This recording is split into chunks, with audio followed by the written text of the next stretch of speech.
kaipuhan din na we are advocating, we want to work, we are working for women na sinda active partners kang sa tuyang communities.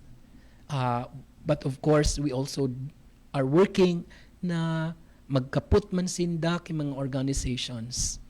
In the Department of Education sa Region 5 po, igwa siya ki divisions, day ko lang aram, so kumpira, day ko na natuom.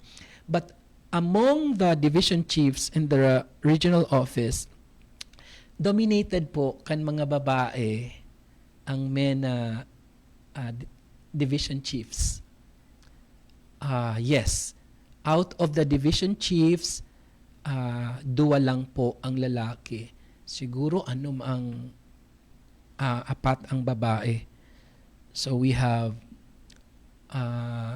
ESSD, Madam Joanne Lagata, Curriculum and Development, Ma'am Grace Rabelas, Quality Assurance Division, Ma'am Jocelyn D. Sa FTAD, Ma'am Evangeline Saculo. Policy is Sir Roy Banyas. And for administration, di ba? So, 4 out of 6. May i-correct po pala ako, sabi ko yung mga division chiefs ng DepEd Regional Office, sabi ko, 7 po pala ito, So, out of the 7, 2 ang lalaki, si Sir Casper Perdigones and si Sir Roy Banyas. And idagdag ko sa apat na babayeng division chiefs, si Ma'am Sancha Nacion. So, out of the 7 division chiefs na igwa ang DepEd Regional Office, 2 po ang lalaki, asin 5 ang mga babae. So, dakulao na kaugmahan po ini, di ba?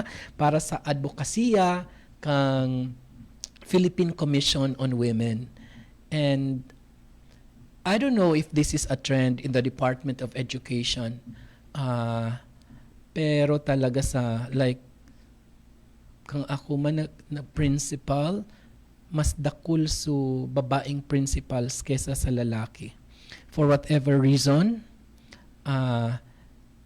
ang piga-advocate na bako malampasan talaga, kundi talagang ma-prove, maging culture of practice na ang babae talagang kasabay sa pag-uswag. Kaya nga ang sub-theme ngunyan kang National Women's Month Celebration ining Lead Like the Babaylan's Filipinas.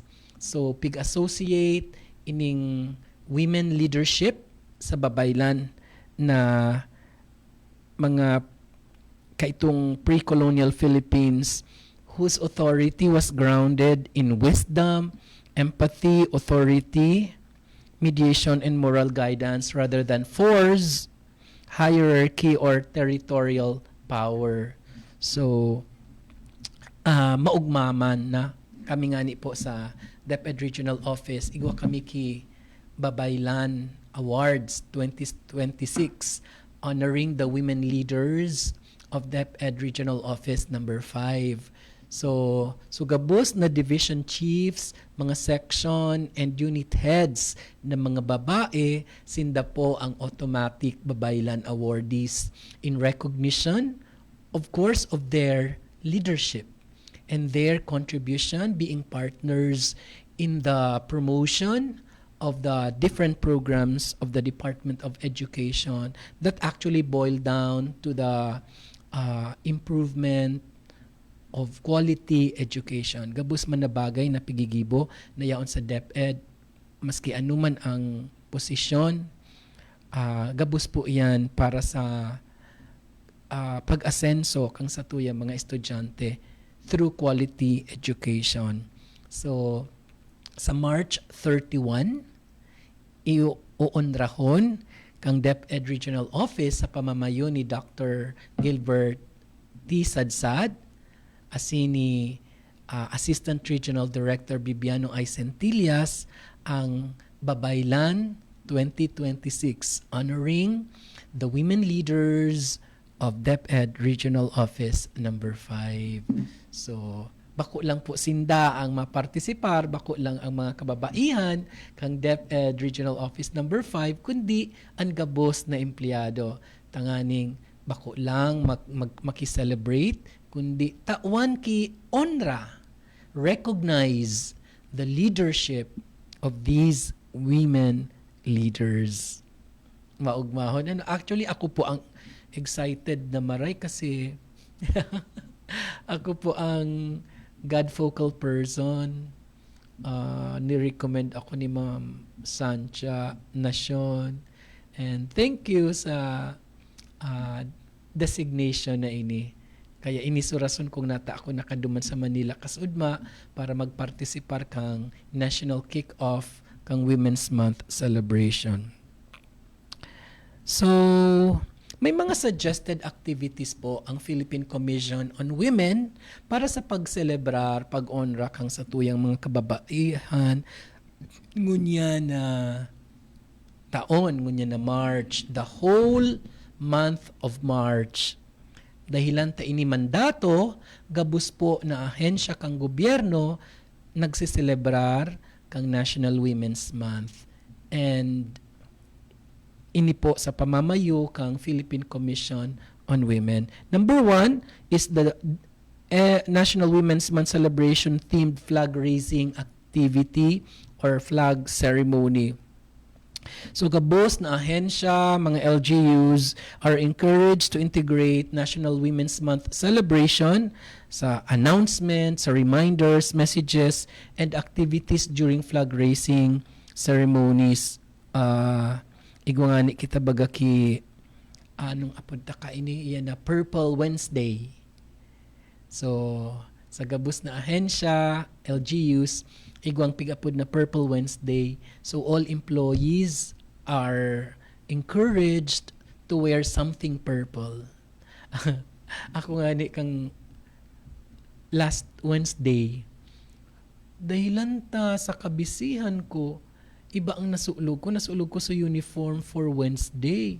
Sabi ko makasupog na magluwas ako sa opisina and kadaklan if not all employees, mga nakaano talaga motif na purple. So nagparaanap ako, marita nakaduman ako kay Madam na Chief Jocelyn D. Thank you very much, Ma'am Jo and Ma'am Chit Diaz Borromeo. Salamat sa pinasubli nindo sa kuyang purple ribbon. So at least nakalakaw-lakaw ako sa vicinity kang regional office with that beautiful purple ribbon. Again, thank you very much, Ma'am Jo D and Ma'am Chit Borromeo. Ugaman po para sa God Focal Point System members or GFPS, ang mga miyembro kang GFPS from agencies are invited to participate or were invited to participate on-site. Yun isa kasuudma po na kick-off, national kick-off of the Women's Month celebration. Igwaman kita pigi-encourage kang Philippine Commission on Women ang regional women's leadership and innovation exhibits. No? So stakeholders are encouraged to organize exhibits that showcase women's leadership and innovation through programs and initiatives led or co-led by women. Dakol akong nadangog na mga exhibits, mga aktibidades, and mas dakol pang activities kitang may istoryahan sa pagbabalik kan PWD in action.